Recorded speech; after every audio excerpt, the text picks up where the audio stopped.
Welcome, villains, to Rules of Villainy, episode 96. I'm Villain Vince, joined as always by your favorite villain, Villain Andy, and the mayor of Lorcana himself, Brad. How are we doing tonight, It's not my gentlemen? favorite villain. I'm doing all right. Wow. well, I don't. Well, We'll get into why. We'll get into why throughout this episode. But the funny thing is, right, is that villains are very territorial. They don't ever work together. They're not a collaborative bunch of people. So what about the Sinister Six? Huh? What about the Suicide Squad? Suicide Squad. Are we talking Disney villains? Wait. I'm not hearing Disney Squad. villains. What do you think we are? A bunch of villains? Or some kind of villain? I don't remember the quote. It's bad anyway. All right. Well, let's get into Underworld news here. We had our Wild Unknown pre-release weekend, and I believe that was a pretty good success. We'll talk more about the details of it in the main segment. But anybody want to give a quick thought, real quick? Shout out Wild Growth Games. We 1 year, baby. 1 year anniversary. They had cake, brownies. Nice. Shout out to Jeff. Pre-release fan. I won. Well, Kirsten won this giant syndrome card in the background here. So it was a lot of fun. Shout out to them. Shout out to all the other stores. I went to Bodox, Bandits, and Game Night. Is that's your second or third giant card? It is my fourth giant card. I have this syndrome. You can kind of see it over there. I've got a Yzma. I've got a purple Yzma, and then I've got the Mulan, the dual ink Mulan with a regular back. But then we've also got the one from the UK, and the back of that is like a stylized Return of Jafar. Or Reign of Jafar back. So we've got two Mulans, but with different backs. That's really cool. Super cool. I'll save my thoughts for the main segment. We'll move right along here. That Wild Unknown. Guess I will too. If you didn't get a chance to do a pre-release, you can still go to your LGS and probably pick up the pre-release kits. A lot of LGS still have a bunch of them there. But also, if you're missed out, no worries, because big box release Wild Unknown this Friday, the day you're listening to this, everywhere on May 15th. Subject to stocking, right? Everywhere. Yeah. Next up here, we got Questlemania, the showdown between the mayor and Charlie from Inkborn Heroes. There'll be 3 rounds and 1 winner. Catch it tomorrow night live. You want to tell the details? Oh yeah, I guess yeah. It was last night. Oops, sorry. Go watch the rewatch. One day we'll remember that we're talking in a time capsule here.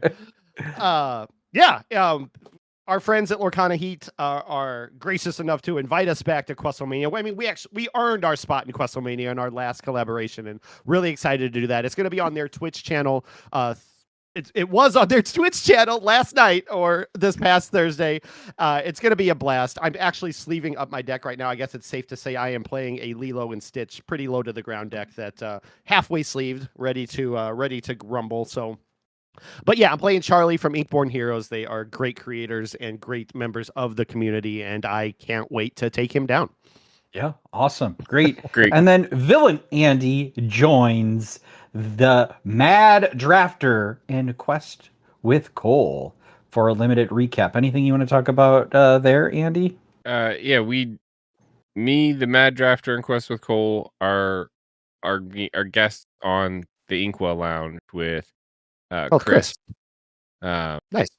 AKA Questing for Lore. And so we just finished recording that actually not too long ago. Don't know when that will be out, so either you've already watched it and be sure to make sure you liked and subscribed to their channel as well, otherwise do the same, go subscribe to their channel and keep an eye out for when that comes out. We had a lot of fun. It was a great time. Glad to hear it. Can't wait to watch it. And also more content coming down the pike. We've got our Villains Live. So join us on June 15th as we celebrate our 100th episode. It's going to be live, which is Crazy. crazy. I can't believe we did it. We did it. Or we're I don't going to want do to it. jinx it. I don't want to jinx it, but like we've almost done 100 episodes without missing one. 100 straight weeks. So now these next couple weeks are going to be hard. Going to be hard. We can't falter in the finish line here. But I'm incredibly impressed and proud that we've come this far, guys. So can't wait to celebrate that with you. Yeah. I mean, I think the only thing that could take us out is like another global pandemic, right? Oh, like the one that oh God. Oh, what were you guys saying? Sorry, I got like this really bad ringing in my ear, and like I've been coughing a whole bunch. All right, well, with that, music too loud. No, let's move on to Constituents Corner with the mayor. Let's hear our first question. All right, our first question is a first-time asker. They were actually asking in the channel, is this the right place? And you found it for Karan BKK is asking, after pre-release events, what was the card that performed the best from your sealed decks? Thank you. And thank you for writing in. I will give it to Mr. Andy here, who had a heck of a weekend playing pre-release. What was your premier card? I mean, I guess like the fans, like all the analysts, and like they're gonna give the MVP to like Cruella, the green traveler Cruella, right? Yeah. 6 cost, inkable 4/4 quest 4. When she quests, you may banish chosen damage character. So that's pretty strong, if you ask me. It almost always gets the 4 quest off. There's not really a way to remove it. And then having multiple of them is insane. I'm sure we'll talk about it more in the main segment when Brad discuss our. I think it was fun. He may not have the same opinion, but our match from the weekend. But yeah, Cruella would probably be fan favorite MVP from my particular set of games. But I do want to give a shout out to the very underrated Mickey Mouse Purple Traveler. Yeah. The 3 cost uninkable, 2/3, draws a card on quest. There were several times where I was able to, clear something out or make a trade and still get that character to trigger and survive to be able to trigger again. And drawing cards is so powerful, I think, in limited, especially in sealed when you're playing essentially the method of play that I am, that I usually execute, as I call it, the big boys. Big boy strat.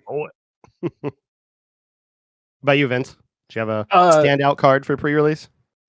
So I think the big standout card for me was probably that Mickey Mouse, the Traveler there.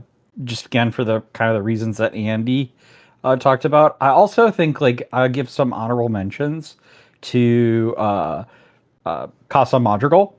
Yes. As kind of a standout. Just the ability, like it really forces your opponent to basically throw everything they have into it to take it out in one shot, because it just like you can just keep moving stuff there and questing and healing your characters and healing the location, and it's like, what you gonna do now?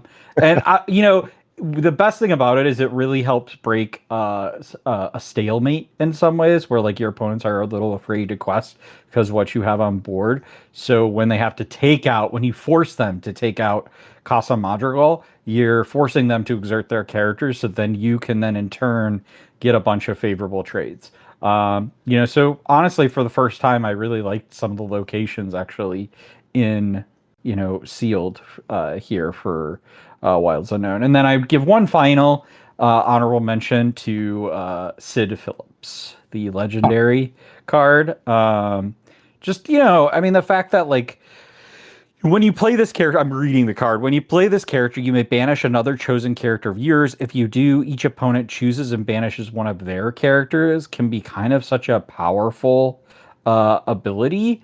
Especially like if you get unlucky and you don't have the evasives necessary to like trade into or find ways to like move damage and do stuff. It's a good way to like be able to try to clear their board and kind of force the one thing you can't get off their board with something like Sid Phillips, and in turn you can get rid of a card that you've like already quested with and done something with, so you don't have to worry about, you've already got that value from it, which I think is like really super powerful. And its synergy, I think, can be pretty decent depending on the cards you get and the power you get, but that during your turn, whenever a toy character is banished, gain 2 lore. So you Man, could you could banish one of your characters, gain 2 lore, and kill one of their character, banish one of their characters at the exact same time.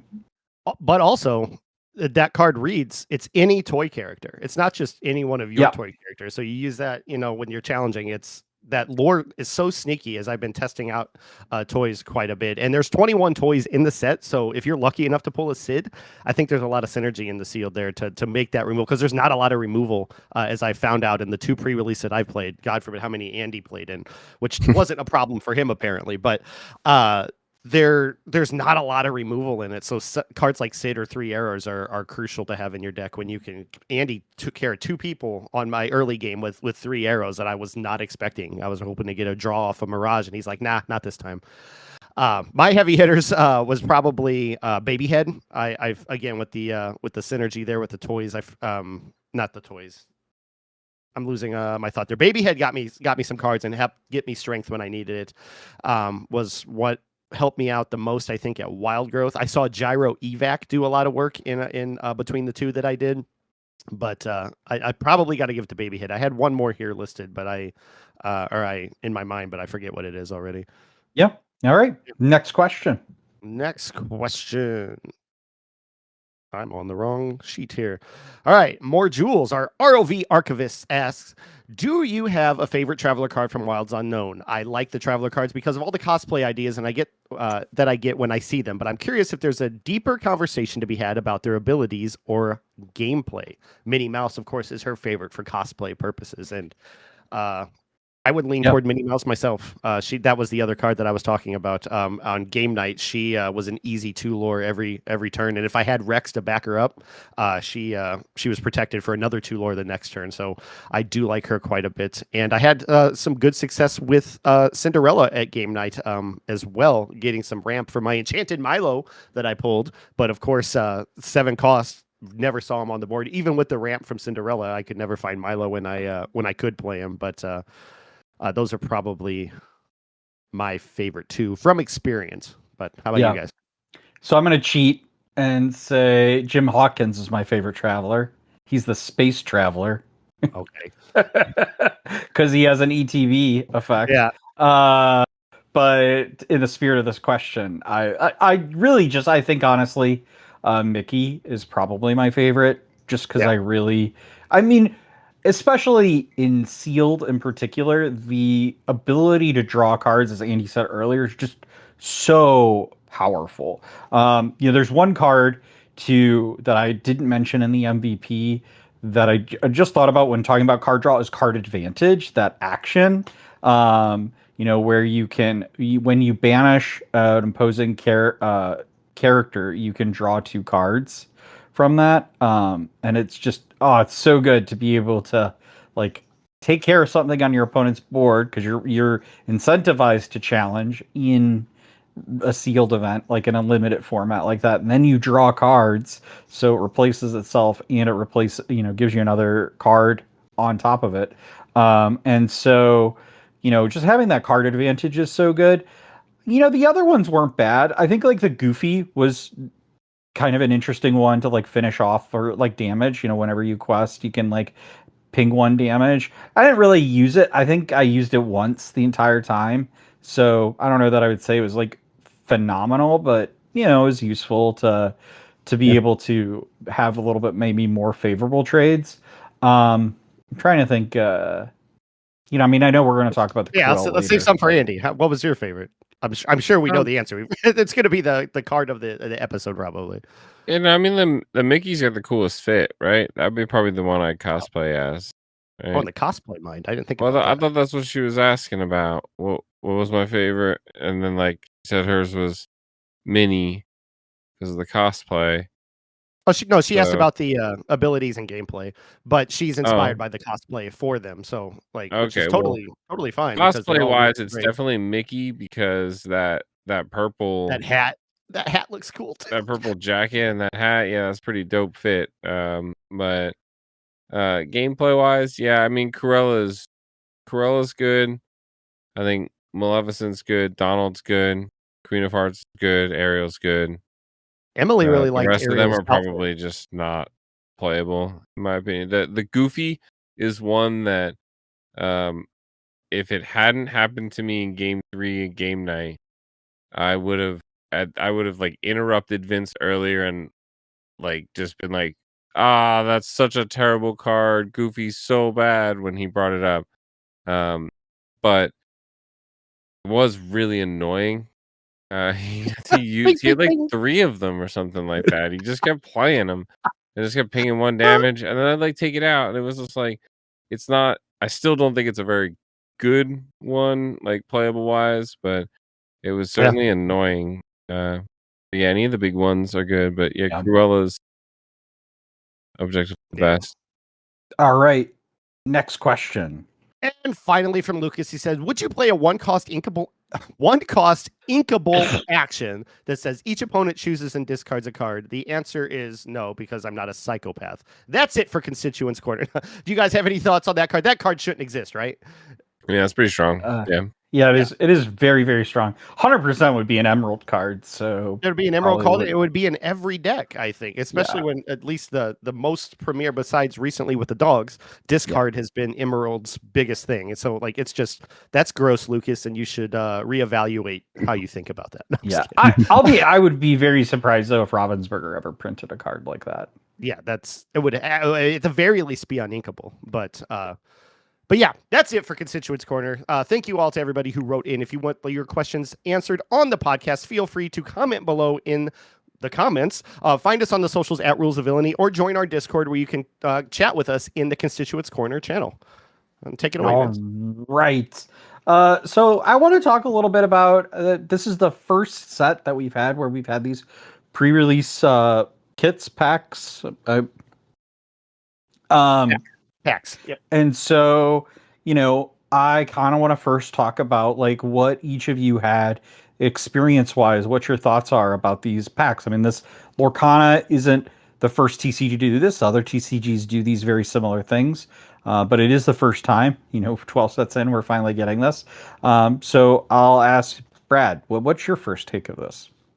I think it's fantastic. From my experience at running the game night with you, we had 2 players we've seen before at another store, and a brand new player, or 2 brand new players, I think, coming in for this, and a returning player. I think that these kits, these pre-release packs, are a great tool to lure people in, and show them what the game's all about. It comes with a neat postcard. It comes with the dice that you need for the damage, and it comes with 6 packs. And these packs, over the 2 cases that we opened at game night, I think we had 5, 6 enchanteds, a bunch of epics. Like, I feel like that's a whole nother discussion about the pull rates here that we can speculate about, but it felt good to open both of the ones that I opened, and I'm really thrilled about having this kind of product for people to check out. Yeah, in fairness, I will say that was a combination of both pre-release packs and prize packs where Was the it enchanteds came out of. Okay, my bad. So it wasn't fully just all the pre-release kits.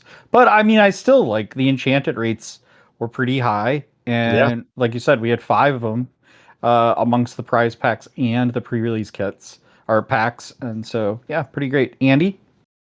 I mean, it's 6 packs, right? Like, I actually, another shameless plug, go check out Inkwell Lounge. We have a discussion very similar to this, but you know, We also had new players at Bodok as well that came out. Had only played Lorcana before, with their family at the table kind of thing. What brought them out? Is it really 6 packs in a box, in a basically disposable box? Because while I showed you guys how to close that box, it it's postcard, cool, awesome, love it, it's great. Take your extras, mail it, Greg Tito, Seattle Ravensburger headquarters, and let him know how awesome and a great time you're having. Um, and then it's dice. It's dice in 6 packs, right? So like, is that really what brought them in, or is it Buzz and Woody? Is it Brave and Definitely the set, and it's I attest to the set. Josh came back, one of our friends at Game Night came back for this specifically because his wife was interested in Buzz and Woody and Pixar and all that. But when I look at these pre-release packs, especially the way that Game Night has them up on the table or the counter when you come in, like they're right there. They're small. Like I said, I held this one up for the visual ones. Like you just walk in, you grab this pack, you find that there's 6 packs in there, and I think it's a great intro. Like I would be more interested, even though you get more packs in a trove. Like this is just a nice little thing to pick up and walk into a store, pick up, and have fun. And it's great for just passing out for the sealed event. I was so impressed with I don't have to rip open this box and pull out 6 packs or whatever. I just hand you guys this box and let you go with it. And I completely agree. I mean, it's 6 packs in a box, right? There is 4 packs in a binder in a box, right? There is 8 packs, some dice, a lore counter in a box, right? There's different things. I think this is great.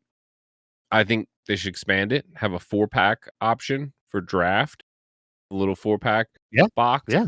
I'm all for expanding the what are the UPCs, right? The number of barcodes that we have in our inventory, right? For Lorcana products. But I was just saying that I didn't think it was the reason necessarily people came back. I think it's cool, right? Yeah. No, I agree with that. I think it's a little early to say, but I do think one thing that these pre-release kits will do is a function of them existing and not competing with other product is hopefully it'll keep leagues more sustainable because definitely super anecdotal, but really cool is like we had a bunch of new players at Fortuna on Saturday and we reran with the extra pre-release kits and another sealed on Tuesday. And we had 9 people come, which is the most amount of people we've had at that league in months and one time of,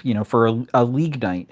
And they're excited. And I think yes, I think there's part of it that's the having such an awesome properties come in. Like it's no secret that I'm excited about Toy Story coming in and Pixar in particular coming in too. Like newsflash, if you didn't know, Vince loves Pixar. Is that, but also like we're not competing with the boxes either. So what happened like in Winter Spell is a great example of this. Is that we ran sealed and once sealed was over and after everybody bought their product that they wanted, basically there's no product on the shelves in a lot of places until set champs came around. It's like, so you if you wanted to go support your local game store to buy product, you couldn't. You had to go to big box stores as they restock because that's where the product was. And so it's really great, and I think my hope is that'll be super helpful for the sustainability of leagues. And I also just one last thing I'll add to the pre-release kits is the fact I really hope Ravensburger continues to support the amount of pre-release kits you order with the amount of price support packs you get as well, because that helps offset the cost for LGS stores. And again, leaves more packs for you to purchase on the shelves after everything is said and done with. So I think it's a great product. I'm really excited about it. I got super lucky. I got all 6 promos out of 6 boxes. Well, that's slightly a lie. I had to trade for 1 promo, which was the Ariel. So I had to trade an extra, I think it was an extra Cruella for an Ariel. Yeah, I got to give a shout out to Brad. He gave me a Pocahontas, so I got to hook him up with something here. I only played in 2 pre-release events. I was fortunate enough to only pull 2 separate ones. Part of me was like, I could buy some more pre-release kits, but I don't want to gamble for a single card. So I'm going to try to find the people like Andy who did multiple ones and do some trades with to get the other 4 or the other 3 now. But shout out to Brad for helping me with the Pocahontas. Do you hear about? Actually, he's the shout out to him for the Ariel too. Him and I traded for the Ariel. He Nice. actually traded me initially that Pocahontas. He gave you a game night. He gave it to me because I had said that I was the only one I missed. I bought a pre-release kit and opened it, and Pocahontas came in, and I was like, "Oh, here's your Pocahontas back." But awesome. you're probably wise to not gamble because Jimmy opened 2 pre-release kits yesterday our local, and he's trying to find all of the promos because he was missing a bunch, and both of them he pulled 2 Queen of Hearts, which he had already had, I think, multiples of already, and the exact same postcard. So he did not get, and I had already collected, so I just gave him what I had. I was like, here, and whatever, like it's fine, to try to get folks to get all the promos, but. How many postcards are there? There are 3 postcards. Oh, cool. I have 2 of them. There is for now until I mail Greg Tito. Empty Sea. Those Torchlight are the 2 that I Peaks. have. What's this one? And Wildernot. Wildernot. That's a cool one. Yeah. So the rest get mailed to Greg Tito. One of each for your collection, and the rest get mailed to Greg Tito. Tell him how I'm not gonna have extras, so I'm just shipping mine. Tell him how your day went. Yeah. All right. So Tito time. Any thoughts on the kits themselves, the pre-release? Before we talk about our experience, like yeah, great, awesome. I agree. Well, first I'm going to turn it over to Andy here to brag about his record of sealed. Tell us, sir. 13-0. Sorry, wait. 14-0. Did you win on Deck Test Tuesday? I won on Deck Test Tuesday. No. He did win on Deck Tuesday. I watched it. I was like, no. And then we swapped decks, and I beat her with her own deck against mine. So 15-0. But not. It wasn't a best. No, it wasn't a best of 3. Okay. And then she beat me as well. We went back and forth, but we didn't get a third game in. Okay. But yeah, it was. Lose the streak. But yeah, it was 13-0. We did 4 events. Bodox on Friday went 3-0. That was fun. Saturday was win a box at Wild Growth Games, and I just want to. It's already been ruined here, right? But imagine you walk up and you're Brad. You're sitting at the table and you just won your match. Go into the 3-0 battle, and I walk up and I'm like, "Hey, you wanna spot?" Immediately. What do you say? What do you say? Tell me in the comments. All right, tell me in the comments. You already know the outcome that I obviously beat Brad in that match. You can talk about here, but what would you say? Would you split the box, or would you try and blemish my perfect record? I took the insurance of the half a box because I wanted the pressure off. The pressure was building. The first round I had Kristen. Second round I had a new guy who was really, really good, Lee. And then the third round I had Britt.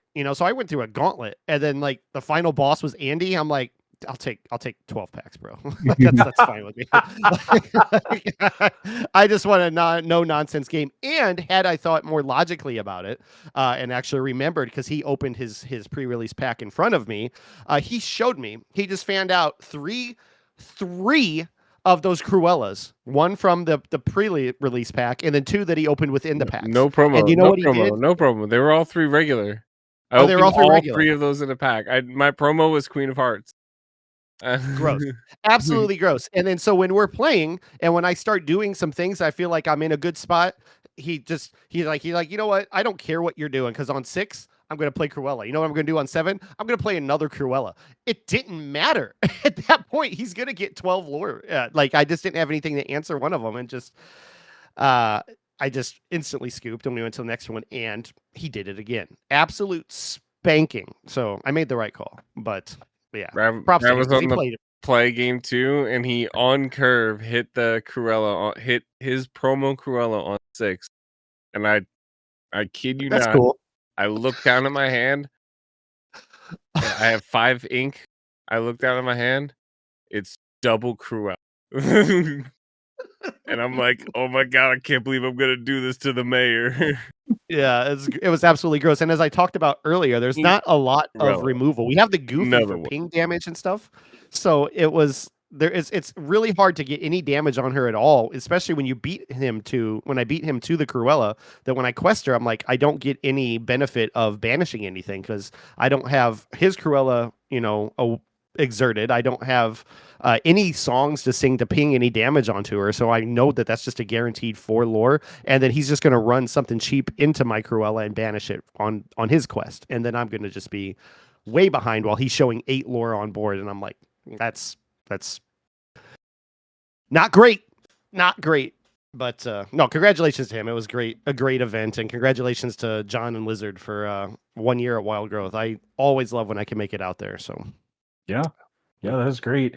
While you were there, I was at Fortuna, and you go to the RPH. I was so proud. I was number 1, baby. let's go. 3-0 and sealed. Actually, my record's not as impressive as Andy's, but I have now gone as of if I include our net bonus sealed on Tuesday, I have now gone 7-0 in sealed. Oh, I can't say the 7-0. same. So not the same as Andy, but so you did 2 rounds at Bodox, went 2-0. I went 3-0 I left because Fortuna. 3-0 Fortuna, 5. and then we only played 2 You rounds only played at Fortuna. Okay. I mean, I probably Yeah, would have that's gotten good. paired into Jimmy, so who knows? Jimmy was also 2-0 if Okay, we had done a third round. So 2-1 basically. All right, good. This is Captain Jimmy we talking about, bro. I went 14-0, but there is an asterisk on that. It says I did not have to play Captain Jimmy in any of those matches. There's another one of those weird upside down cross characters for another annotation that does say 3 of those wins at 3 separate events were against Kirsten, my wife. In fact, for the first 3 events, I was 10-0. She was 7-3, and all 3 of her losses were to me in each event.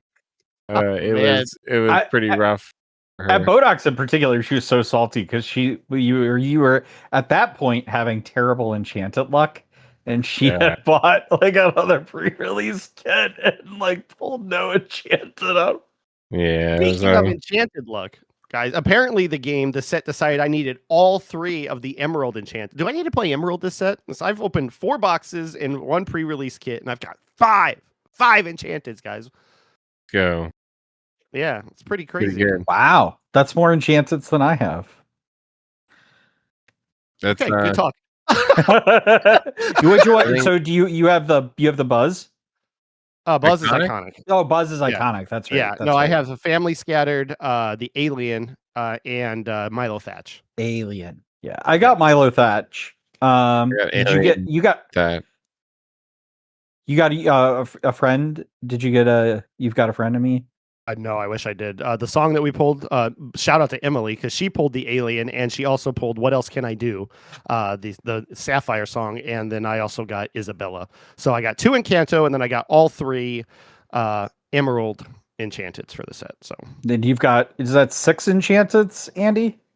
It's only 5, and I think we only pulled 4 of them. One of them was part of a trade, and Shout But you out had pulled another Ron from another enchanted, right?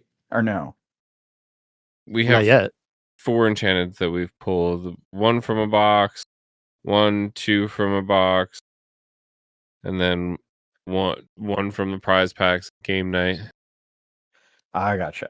Yeah. Okay. Yeah, I pulled 2 out of my case that I opened on the live, and then I got a Kita from a pre-release kit, and then I got a Leviathan, which I traded for the Milo Thatch, Yeah. in a prize pack. Well, yeah, prize pack. Nice.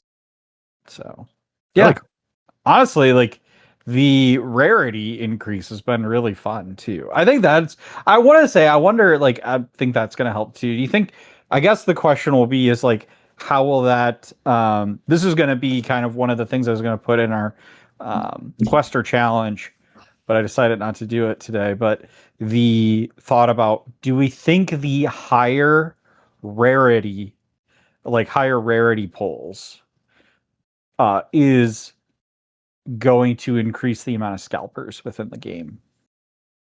No. I don't think so. And No. to be clear, like they haven't confirmed, nor will they, that there are. It definitely feels like that the polls are a lot better this set for sure. But I think with how much product is out there, especially like with it being Toy Story and Pixar, and as we said already, a lot of new players coming in because of that. The packs feel good opening, and I don't think that these enchanteds are going to be super expensive on the other market because there's going to be so many of them out there. I think this is going to be a print, maybe not Inklands level of printing, but I feel like there's going to be a lot of Wilds Unknown out there for the new players, and therefore a lot of shiny cards to get excited about and not be super overpriced. But I don't really dabble too much in that market. What do you know? Yeah. Do you know anything about that, Andy? Or Um, like, I mean, I know you don't buy a lot, but do you follow the trends or whatever and have an opinion on that question? I mean, like it to me, it seems like it's simple, a simple equation of basically, you know, how much product do they print versus how much, it's like a supply demand thing, right? How much do they print versus how much do people want? And then like the pull rates don't really matter too much because if the enchantments are easier to pull, then they're cheaper on the secondary market. But Right. you know, so that would, maybe deter scalpers, you would think. But like, I don't know. The only time I think scalping really happens, especially for Lorcana, is when there is like, a limited supply of something. Yeah. So like the playmats, the The foil playmat. playmats. Yeah, Yeah. foil playmats. The when Fabled started running out everywhere, and the Mickey and Minnie iconic shot up. I'm sure there was probably some places, hopefully not your local game store, that started raising the prices on Fabled packs just because. Just cause. Yeah. I tend to agree with that. I do, though, think if the higher pull rates end up being true, which it does seem like that's the trend, it does Mhm. seem that is pretty clear the trend. I do think it'll be very healthy for the singles market because I think the value to open a box will be better than it was previously. 100%. Um, So I think, because well, if there's more of them available, then the price is going to go down. So then the value of the box goes down. I think it's more valuable to open a box this set because you get more legends. Like, yeah, that's what I'm saying. I think like it's not just enchanteds; it's the rarity distribution. I right, think that really helps. the amount of times, trust me, as someone who has opened 4 boxes in an entire case that had no enchanted in it, I know what it looks like to look at the distribution of legendaries in a box. All right, I've seen some legendary boxes, if you know what I mean. 8 legendaries, 7 and 1 foil, couple epics. I've had those boxes, several of them. It's surprisingly spread out. right? Like, I get almost one of every single one, like a different one. Only usually with like the foil, sometimes it matches one that I already had, which is another thing I think. Again, we don't really have a way to confirm this, but I kind of feel like the distribution of legendaries is much, much better. I mean, you guys remember before 100%. how much product we opened and couldn't find a single Goliath? I Yeah. want to say we went through 2 entire cases and then some, and not a single Goliath legendary at all. Yeah. Like, what is that? And now I open a box, get like 8 legendary cards, and they're all different. So that Yeah. feels really good. And now I feel like there's no way that a card like Dumbo or Maui Shark exists. There's no way anyone's paying $50 for, a legendary when they could buy a box and chances are they're going to get at least one of that legendary plus a Yeah. whole buttload of other stuff. Yeah. I track my boxes, and looking at the 4 boxes that I opened, 29 legendaries. Four of them are foil, and then another 2, 4, 6, 7 epics and 4 enchanteds. Like those are boxes I would have died to get in sets before. And it seems, at least in my case, I know it's not everybody, it's not always so lucky for everybody, but it seems to me consistent that, or the data that I have, the very, very small amount of data, is that the rates are better, the cards are shinier, and it just makes the pack opening experience so much better, especially for the new players that they have to expect for properties like Pixar coming in. Yeah, Yeah. Brad, I actually took your box opening data for this set. I fed it into Vince GPT, and it Oh, says here that there's 100% chance of an enchanted in every box. Is that what I understand? as long as Get out of here I with them buy hit it rates are and better. For you, they Emily's are. opening it. Yeah. That is incorrect. There's AI Vince, he's back. Uh, Yeah. Anything else we want to talk about with pre-release? It was like the that are sealed events. I thought it was a lot of fun. I had a really great time yeah, with it. I think it was great.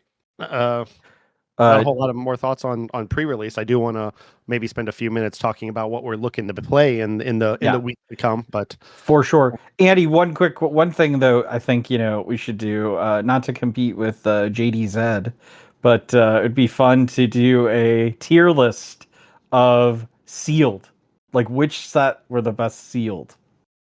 oh, I don't know. There's gonna be a lot of recency bias that my brain doesn't have the capacity to remember All the that sealed yeah, far. stuff in Yeah. the past? That's true. That's true. But in recency, where would you put this one? I mean, like S tier, right? Like I went 14-0. It's hard. Yeah, but that's your own personal experience. I mean, like viewing Oh, it playing from the like game.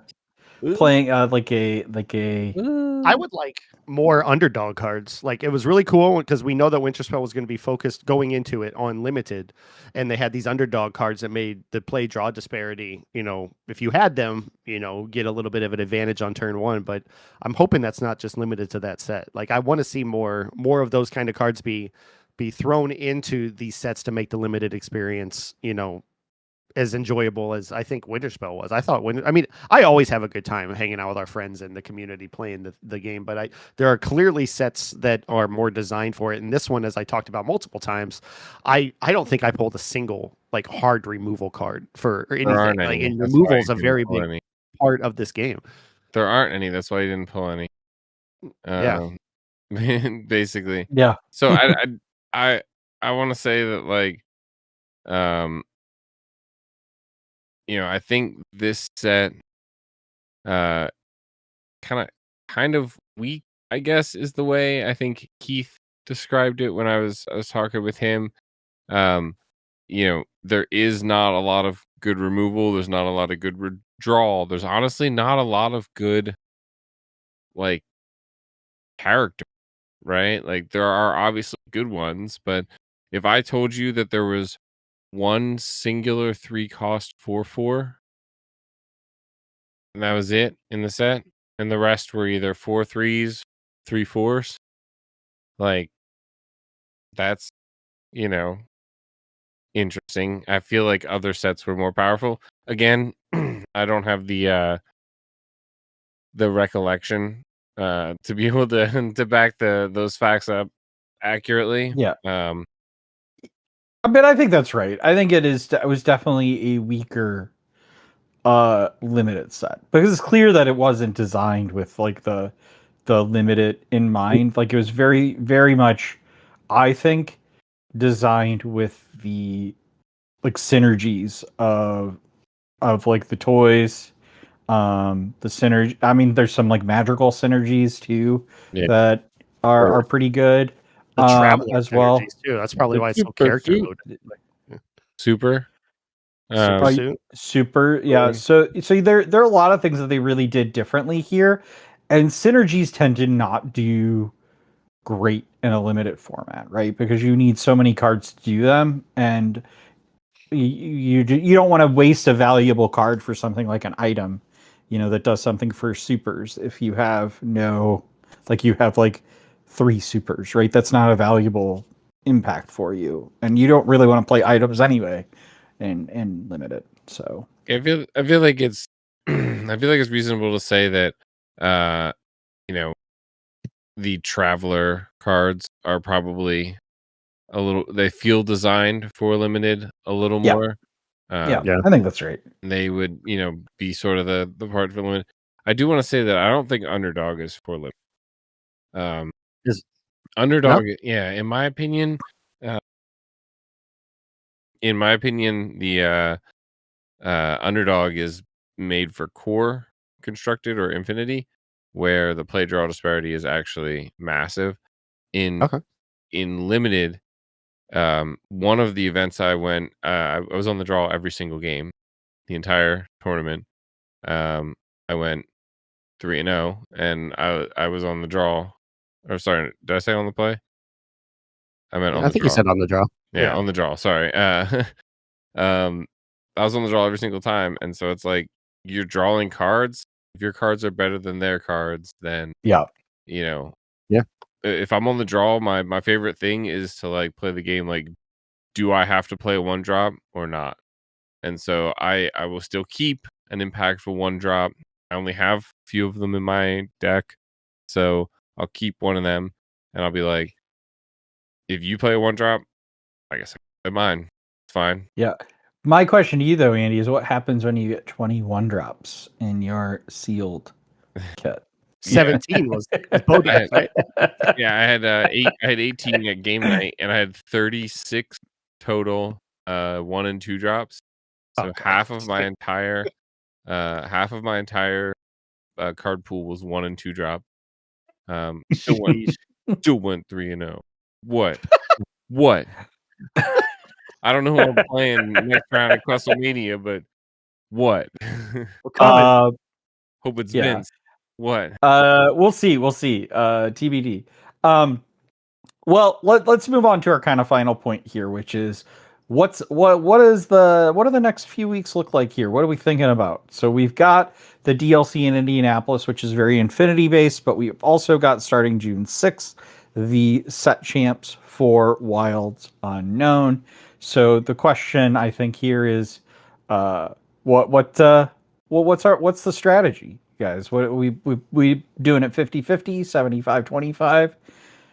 100%, 0%, and just net deck somebody for set champs. That's how I feel about Infinity. I can't, like I've said in the weeks prior, I can't wrap my mind around 2 game modes. There's so many cards in this game that I want to play that I'm just going to need to find something that sounds interesting or something I'm familiar with, fall into it, make it the best that I can, and go have a good time in Indianapolis for Infinity. For Core, I love new cards, and I am head over heels with Amber Ruby toys right now. So if we can get some core games going here locally in the weeks to come, I know we need to prepare for Indy.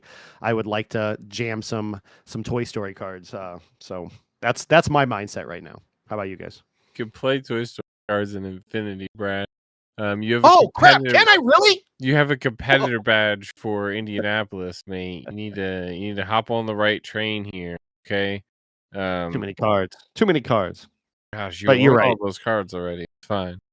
If not, I got you. So I will say that there are definitely friends and players in the area who are playing core at other large events. CCS, I believe, notably is core constructed. There are people who are going to be practicing for the CCQ at Gen Con, also core constructed. And people who are like absolutely bonkers desperate to get a Woody mat like Vince. I mean, that are All going of us. to, like Vince basically, that are going to, play some core constructed. But um, personally, I have a competitor badge.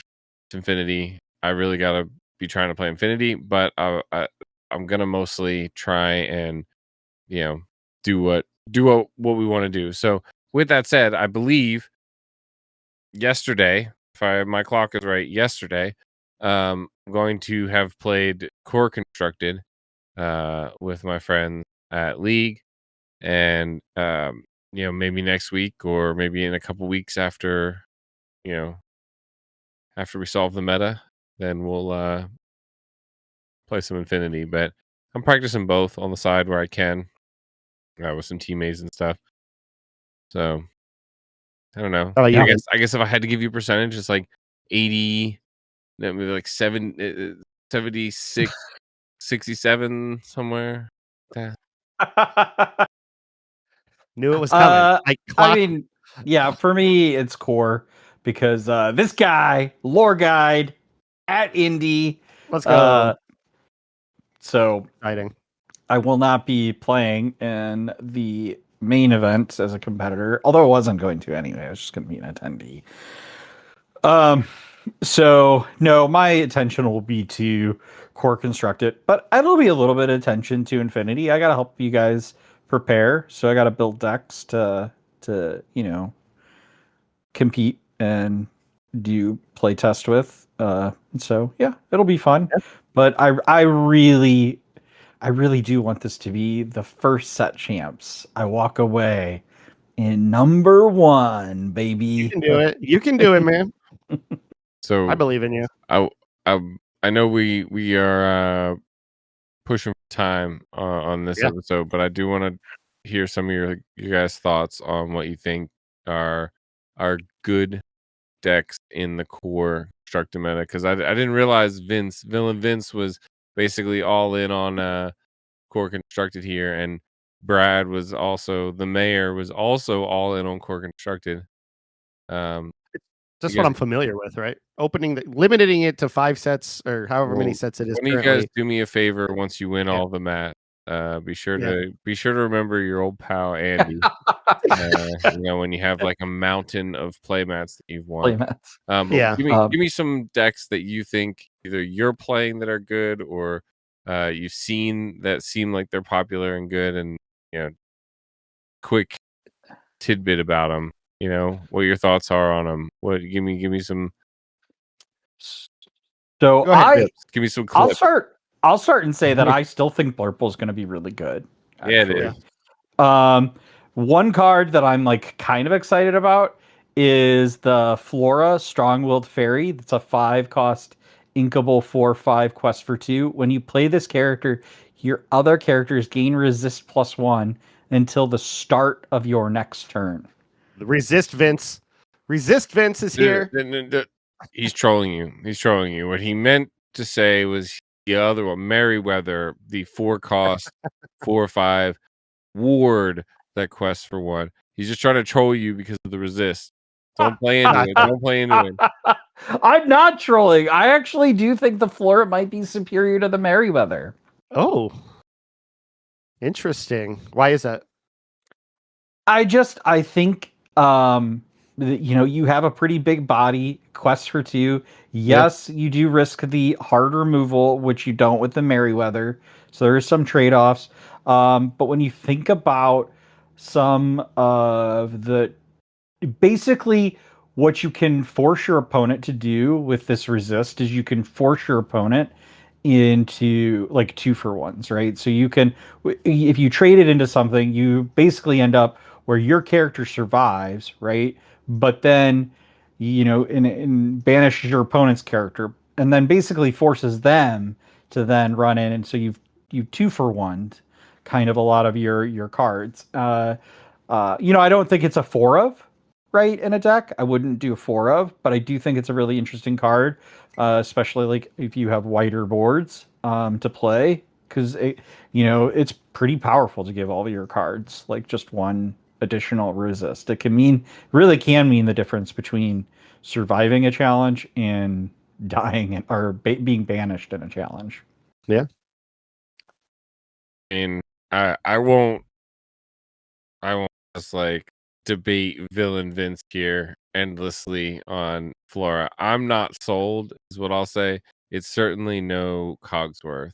You always be my Oh, you always be my boy Oh, Cogsworth. 100%. I You would always be my never boy. debate. I would never debate that point. Rest in And peace, now listen, Cogsworth. I don't think Merryweather. I think Merryweather's a good Rest in card. I infinity. mean, especially when you pair it with like the Scuttle too, the 5-drop Scuttle. Scuttle is the card I As was gonna say well. is better. I think Yeah. Scuttle is better. So if you, in my mind, Blurple is playing the same way it always has, which means that on turn 5, I have at most aggressive 2 1-drops, or a 1-drop and a 2-drop, and then a genie, right? At the most aggressive, like going for Mhm. lore. So this just protects my genie from, an Elsa Basil combo, I guess, but it doesn't protect, my Basil 1-drop, my Rafik 1-drop. They're not free to quest. Neither is my Royal Guard. Certainly into most boards, because they're going to have 3 strength or more by turn 5 or something like that. Um, and I think the move, at least what I'm leaning towards and what I've seen, is that I think it's going to be the 4-drop warded fairy, 4/5 quest for 1 on 4 as a big option instead of something like Iago maybe, and then having Scuttle on turn 5. Both of them being warded just completely shuts down Steel and Sapphire and Ruby removal essentially. Yeah.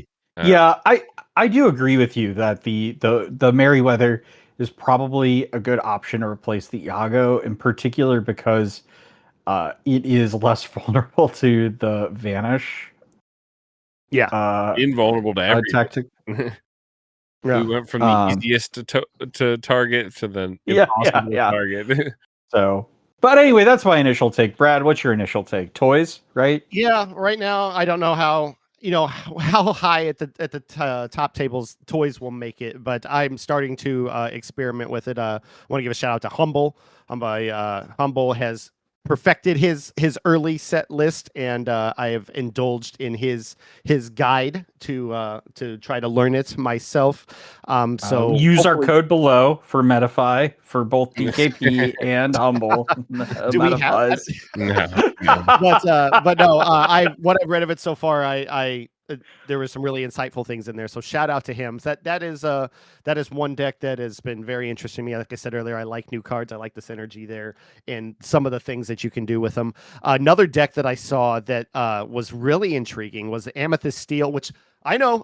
I'm not a big Amethyst Steel fan unless it's Brooms, but there's a Dwarves deck out there right now that has been absolutely insane with the new Legendary Snow White. All the new Dwarves, by and large, are pretty good, especially paired with these 2 actions that they released in this set as well. A 3-cost Inkable right behind you. Draw a card if you have a 7 Dwarves character or Princess in play. You may play one or play the 7 Dwarves character for free. I saw some good synergy there. And then Don't Be Nervous is a 5-cost action. Search your deck for a princess character. Reveal that card to all players and put it in your hand and shuffle your deck. If you have 2 or more 7 dwarves in character or in play, draw 2 cards and gain 2 lore. And then they were pairing this with the Pocahontas that gets you lore, extra lore for exerted. Of course, the Snow White, but then the new Pocahontas, the 2 cost 3/2. And it was really interesting. I enjoyed seeing that synergize and wonder, how that holds up. So, Yep. No, those are what I Don't Be Nervous doesn't make the cut, I don't think, unfortunately. No. Yeah, that would be my like in the testing that I've done, the other one is insane because you play 1-drop Dwarf, 1-drop Mulan, and then you play 2-drop Pocahontas, drop Dwarf. All 4 of those cards are very respectably decent in their own right. If you Mhm. hit that combo, and then on turn 3, you could play this card, play the right behind you, and play that 7 cost 7/7 Grumpy Grumpy. from hand for He's free. Turn so 3, gross. 7/7 quest for 2. Pretty nice. Yep. I don't know So if Blurple is still prominent in the meta as we all suspect it will be. I feel like they're going to be inking for you too, so that Don't Be Nervous might not feel so bad. Especially you're getting 2 cards and 2 lore for all the dwarves that you have in your deck. That no, the problem is that you have to have 2 or more 7 dwarves characters in play, yeah, and if they're removing them by putting them in your inkwell, you're not sure, sticking a lot of these characters necessarily. Um, yeah, and you don't want your draw engine to be dependent on basically being ahead on 7 sure. dwarves count. Yeah. But I do think that it does some really cool things. Obviously, the most obvious is the or the Snow White questing with Doc, bringing Doc back, playing Doc Mm. again, drawing more cards. That's a nasty combo. But another one that I've done in testing that my opponent didn't even see coming is the 3 cost 3/4 that when you play it, it gives a lure. So they thought they had removed enough characters to give themselves one more turn, but by like 3 or something like that. But I played a character, played the 3 cost, gave something lore, quested, bounced the 3 cost again, played it again, gave something else lore. So it's like, got that sort of goat Yeah, feel to it, right? It brings back goat nostalgia Yeah. with the instant lore by playing that card as well. yeah. Yeah. Those are the 2 that's on my mind.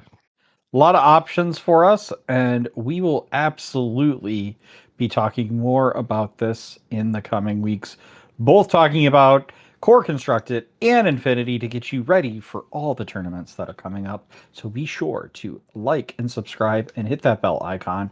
And we're going to move on to everybody's favorite segment here, but I don't have the fun voice, unfortunately. Villain of the week. Take it away, Mr. Mayor. I think this is all Andy. This is his champion of the weekend. How about you do it? All right, I'll do it. Apologies again to the villain of the week is the cost Cruella DeVille, Judgmental Traveler, an inkable 4/4 that quests for 4, with the ability you're out of fashion. Whenever this character quests, played another character this turn, you may banish chosen damaged character.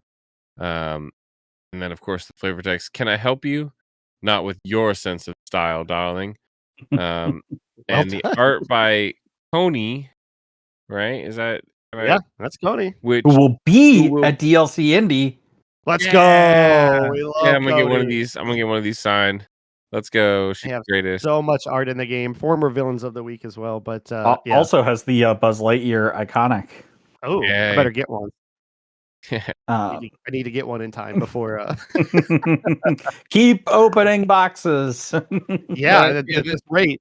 this Let's talk about the character card. I think is arguably one of the best cards in limited, in my opinion. It does have its drawbacks. You need to be somewhere closer to, you can't be completely far gone. This isn't gonna save you. Um, but this is like a really, really strong card to have out there. There are very few outs to it without it turning sideways. You have the ability to send something small into something big. Use this, take out that's something that's big. There's also cards that move damage in this set. You've got that evasive violet, right? That moves 1 damage. Uh, so this card unlimited was just like a real workhorse. I had 3 of them, as we talked about Oh, gross. before, in one. I also had one of them in one of my other events, just like a single one. It was pretty good. Um, just a nice card. Nice, Super nice nice card. to have. Yeah.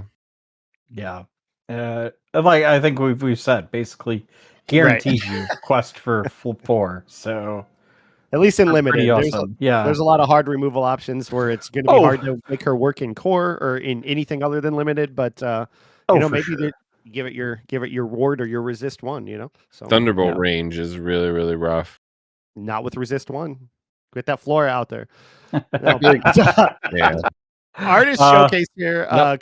Coney has been a former artist of the week here with several cards with a Prince John, a Greediest of All, the Whole New World, probably some others.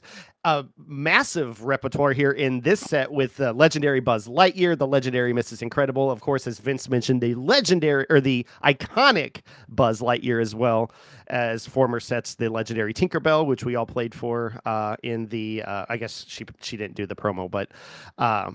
Anyway, lots of cards here for Coney in Disney Lorcana. If you want to see more of her work, check the links in the description below. And Enchanted Wrong Lever.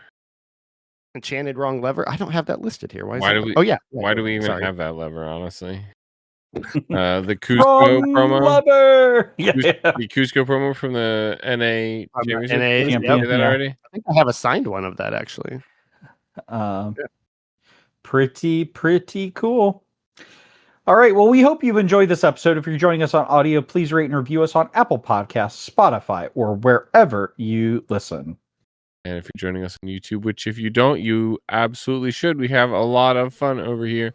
Be sure to like, subscribe, ring that bell, watch all of our content. Be sure to check us out in all of our collabs. I mean, the villains are everywhere. We got Questlemania. We got the Inkwell Lounge. You can find us all over Lorcana. Honestly, so be sure to check that description for more.